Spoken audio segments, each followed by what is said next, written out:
Halo teman-teman semua, kembali lagi bersama Celoteh Gomping. Kali ini kita akan membuat video tutorial bagi teman-teman yang ingin mendapatkan peta elevasi. Kali ini kita akan menggunakan data Digital Elevation Model atau DEM dari SRTM.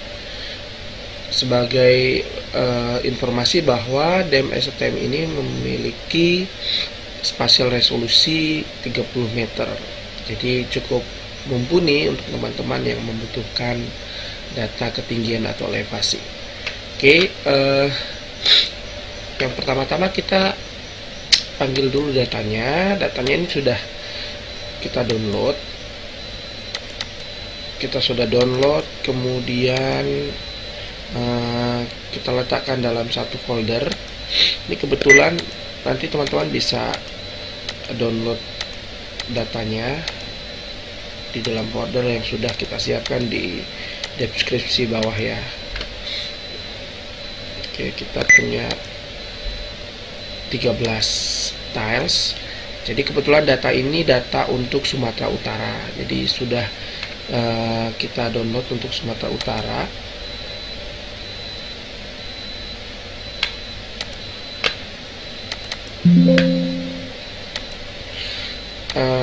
Kita bisa atur untuk warnanya ya, supaya bisa terlihat.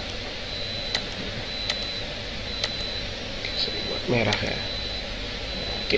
Teman-teman bisa mengatur warnanya di simbol G di properties ya, bisa diklik langsung di table of contentnya seperti ini. Nah, teman-teman bisa melihat bahwa untuk wilayah Provinsi Sumatera Utara itu terdiri dari sebenarnya lebih daripada 13 tiles ya.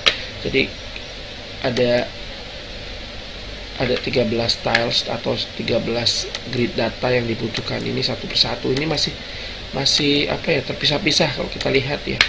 Terpisah-pisah seperti ini gitu. Nah, bagaimana cara mendownload data DEM SRTM? Next video kita akan share bagaimana mendapatkan data DEM SRTM. Kalau kita bisa lihat di sini teman-teman, ini masih terpisah ya, masih belum terpisah. Jadi kali ini kita akan belajar bagaimana menggabungkan dari 13 grid atau 13 tiles DEM SRTM ini menjadi satu tiles, satu data raster gitu. Nah, kita akan gunakan yang pertama, yaitu menggabungkan menjadi satu semua data yang ada. Kita pakai toolbox namanya Mosaic to New Raster.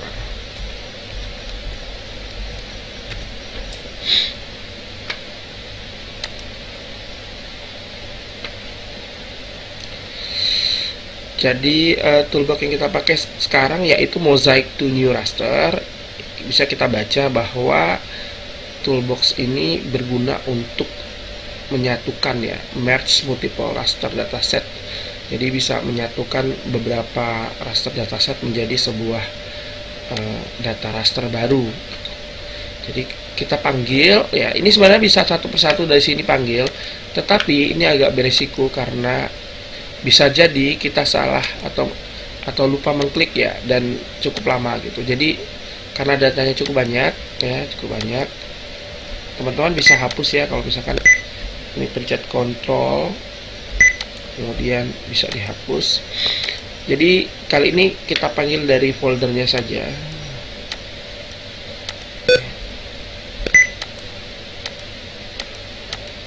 Kita bisa klik seluruhnya ini 13, kemudian add.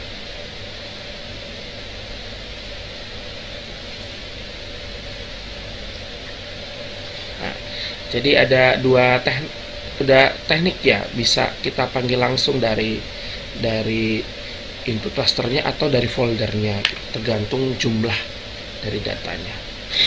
Kemudian ini adalah output locationnya. Ini teman-teman bisa klik hanya foldernya saja. Jangan lupa ya, kliknya jangan kuat-kuat, tapi cukup sekali saja. Kita add seperti ini. Jadi output locationnya sudah kita pilih di D, folder raster dan dataset. Kemudian ini untuk filenya. Jadi kita outputnya kita simpan misalkan mosaic dem sumut ya.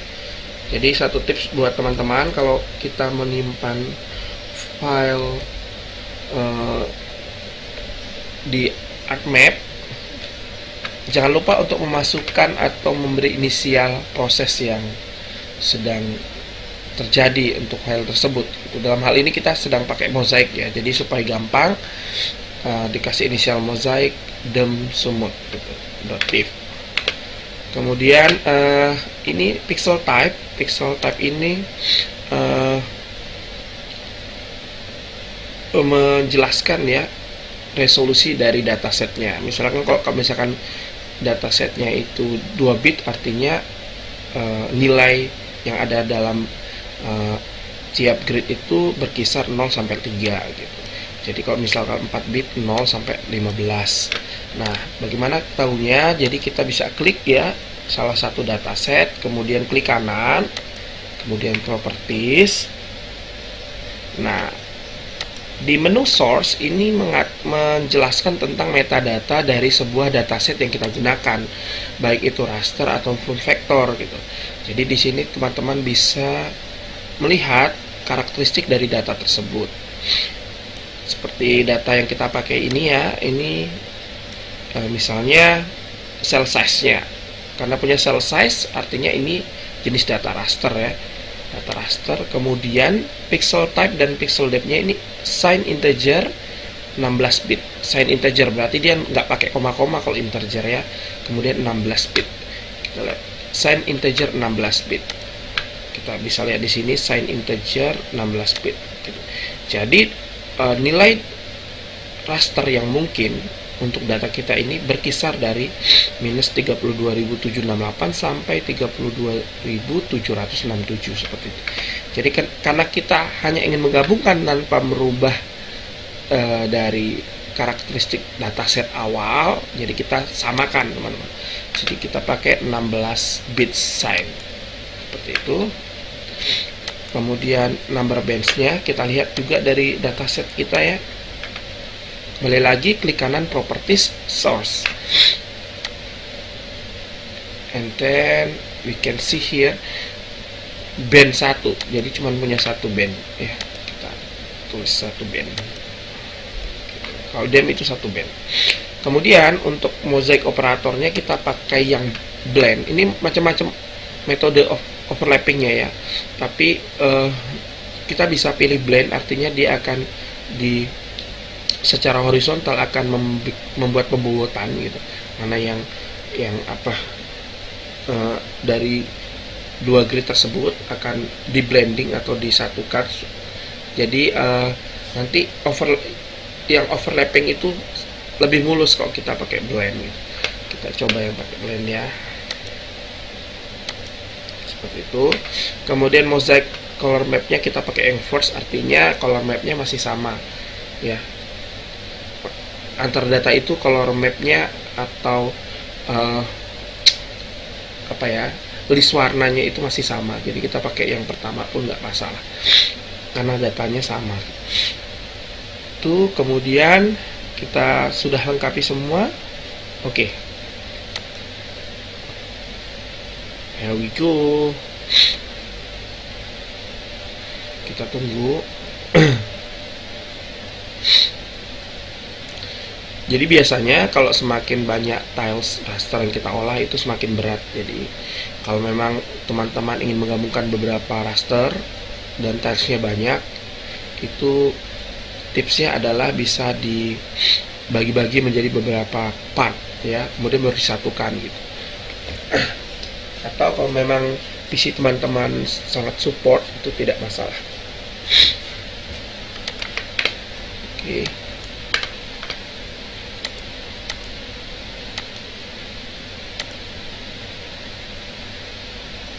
Oke, ini sudah keluar mosaic theme rasternya. Kita off kan ya, off kan semua. Caranya begini, bisa klik kanan layer off, maka semua akan off. Kalau layer on, semua akan on. Karena kita banyak datasetnya, kita bisa off kan daripada satu-satu ya, supaya lebih terlihat.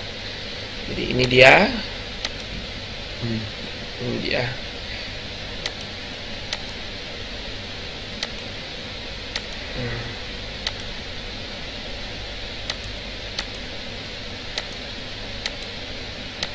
Ya, terlihat bedanya ya.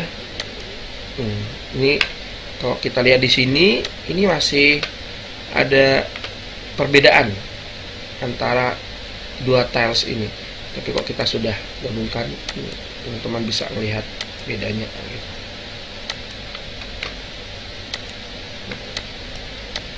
Ini ya, di sini berbeda ya. Ini nggak menyatu, tapi setelah kita mozaik, dia jadi menyatu. Oke, berarti sudah jadi demnya. Sekarang kita tinggal melakukan clip atau ekstrak. Kita pakai namanya extract by mesh.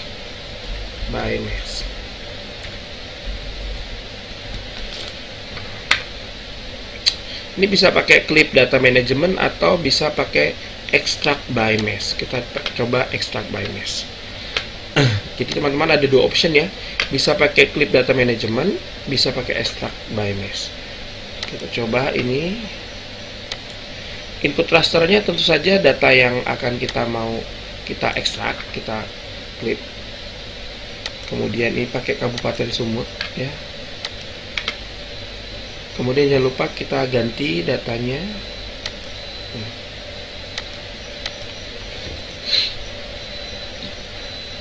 Menjadi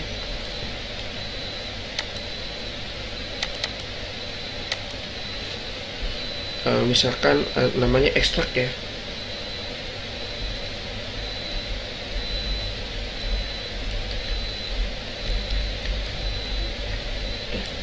Ekstrak underscore sumut tip. Oke. Kemudian kita jalankan.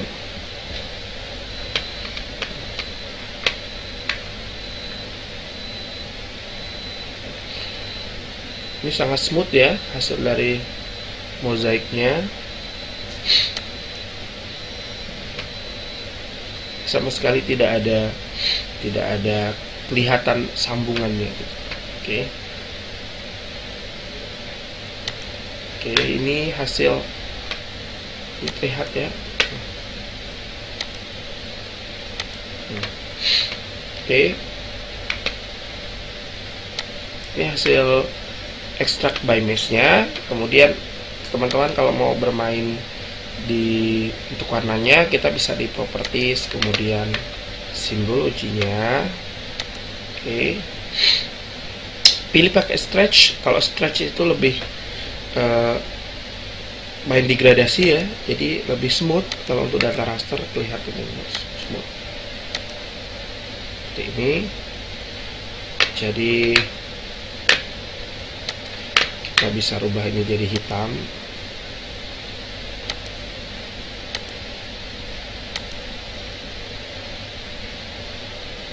Oke, bagus ya, bagus.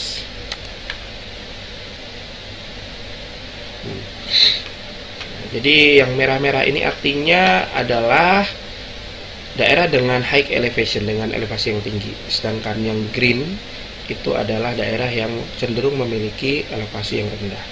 Seperti sekilas kalau secara visual kita bisa interpretasi seperti itu. Karena ini bukit barisan ya yang tengah, ini bisa kita lihat. Kemudian kita juga bisa membuat ini menjadi slope ya.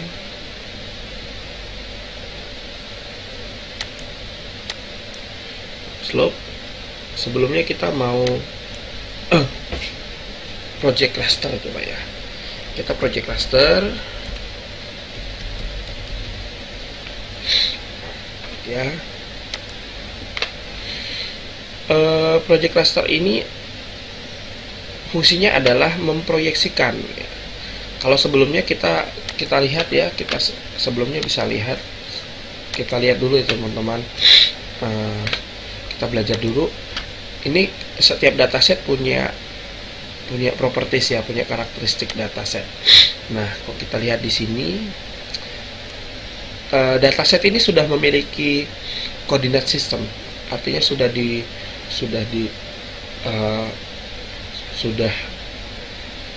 berada di sebuah koordinat sistem WGS 1984. Nah, kita lihat di sini kan unitnya masih degree ya, kita lihat decimal degree. Ini artinya memang belum diproyeksikan, masih dalam 3 dimensi seperti itu.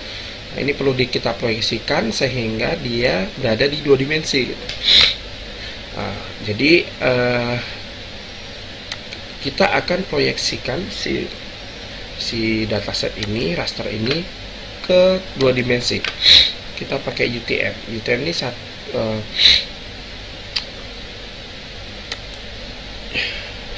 ini bisa kita lihat ya. Jadi input koordinat sistemnya sudah ada, tapi masih dalam 3 dimensi dalam WGS 84. Kita akan ganti, misalkan ini kita inisial UTM ya. UTM Dem Sumut. Ini. Oke. Kemudian untuk DEM-nya kita bisa lihat dari itu ya, DEM UTM Indonesia.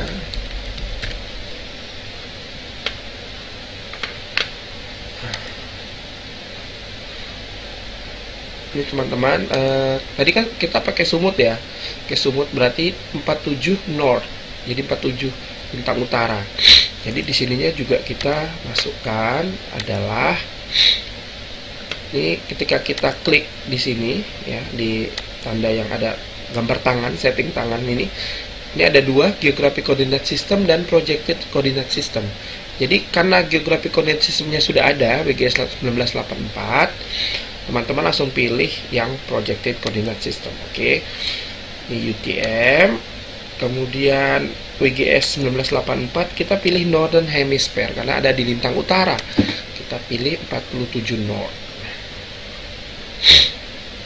7 North, oke. Kita pilih.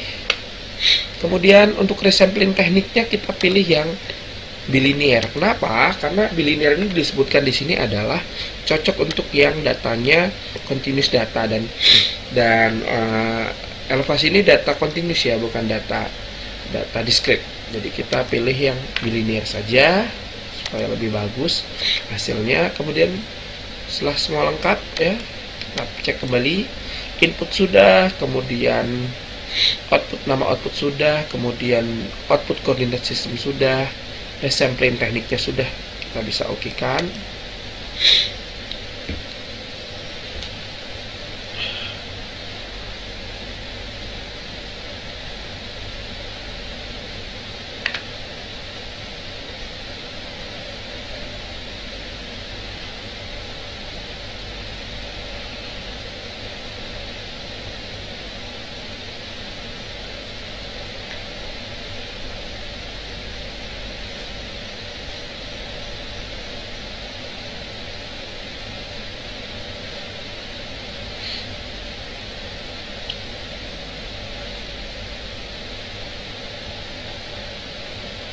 Oke.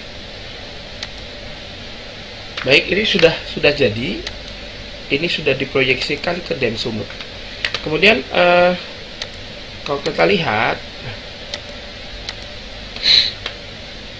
kenapa tidak ada perubahan ya? Kita lihat di sini masih tetap decimal degree. Karena kita tidak membuka new project baru gitu.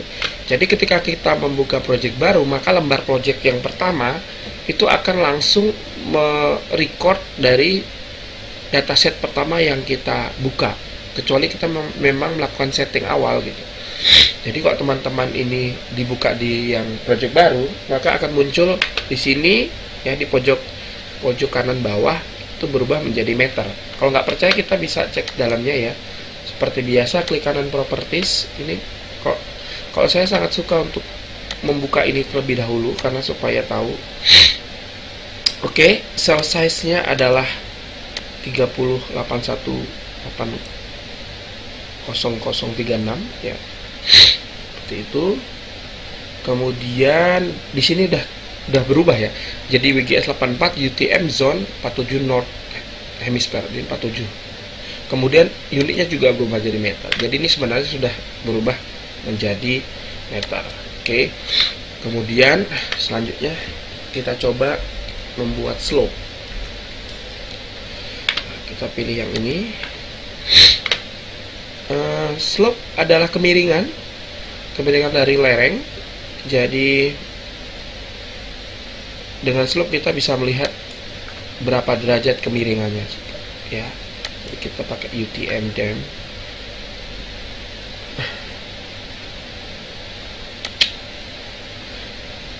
Terus kenapa sih harus dirubah ke UTM dulu gitu? Karena kita mau menghasilkan sebuah slope ketinggian gitu. Sedangkan slope itu sudah dalam 2 dimensi. Oleh karena itu kita perlu satuannya itu dalam meter, bukan lagi derajat ya. Gitu. Kita pilih UTM tersebut. Oke. Ini buat outputnya ya. Kita slope, coba slope sumut. Kita ada 2 pilihan, bisa degree sama percent rise. Ini kalau percent rise kita hitung inclinasi slope-nya dari percent rise ya. Tapi ini hampir sama hasilnya sebenarnya. Dan kali ini kita pakai yang degree gitu. Jadi kalau suatu lokasi punya slope degree yang landai, percent rise-nya juga lebih kecil seperti itu. Soalnya dia linear ya. Jadi pakai percent rise sama degree pun sama saja. Tergantung teman-teman gitu. Tergantung kebutuhannya seperti apa. Mengkategorikan si slope-nya pakai berdasarkan degree atau percent rise. Kita coba pakai degree. Kemudian di sini tetap aja planar. Kenapa planar? Karena kita sudah convert ini ke dalam koordinat 2 dimensi gitu. Jadi kita tidak perlu yang geodesic gitu. Kemudian satuannya juga sudah meter ya. Jadi Z faktornya itu 1 saja, jadi nggak masalah. Ini defaultnya, kita ikuti defaultnya saja, kita okekan ya.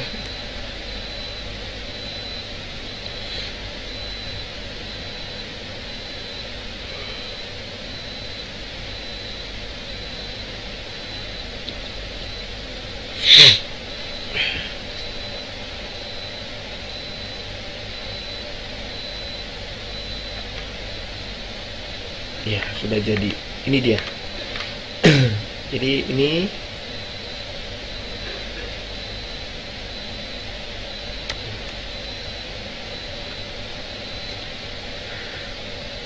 kemiringannya, slope-nya gitu. Jadi yang merah-merah ini artinya dia kemiringannya tinggi ya, gitu. Kita bisa lihat di sini.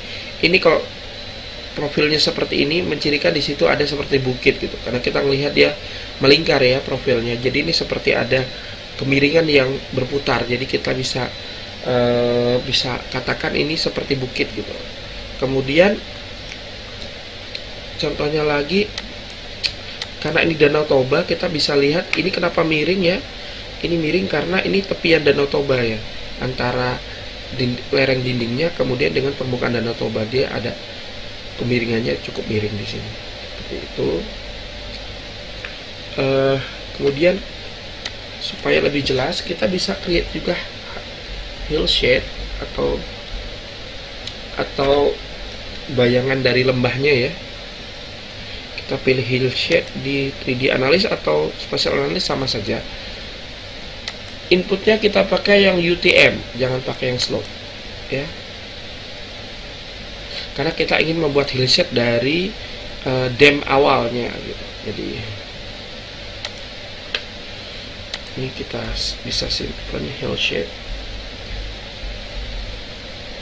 dot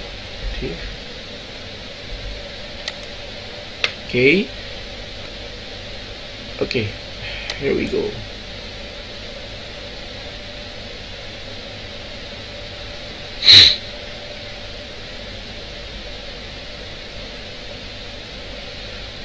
riset atau bayangan lereng ya. Jadi kalau ada lereng nanti sama dia dibuat bayangan jadi lebih jelas.